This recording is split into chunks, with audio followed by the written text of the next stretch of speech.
But this is not about me. This is about all of us.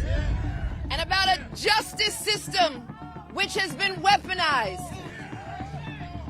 A justice system which has been used as a tool of revenge. Letitia James, the woman who made President Trump's life a living hell with her bogus, fabricated charges that no person in the history of humanity has ever had to face, is now getting some much-deserved payback. She isn't just dealing with one legal problem.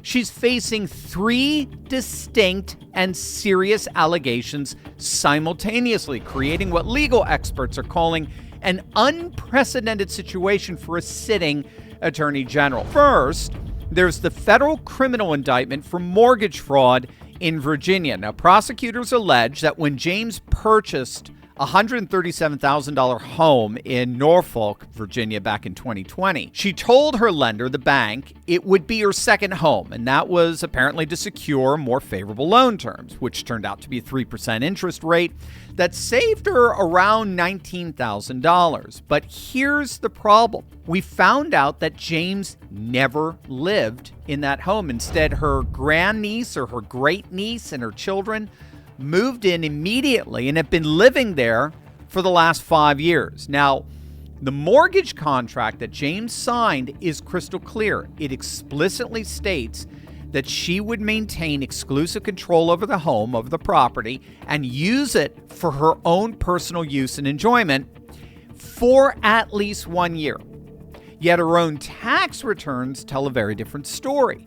They show 0 personal days at the property, and it shows that she received rental income, even though the mortgage benefits that she got explicitly state that the home could not be used as a rental property. So for just that alone, James faces, as I understand, up to 60 years in prison on 2 federal counts, one bank fraud and the other making false statements to a financial institution.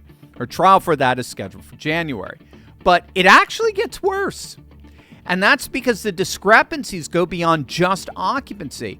James apparently told the bank that the Virginia property was her second home, but she told the IRS that it was an investment property to claim depreciation deductions.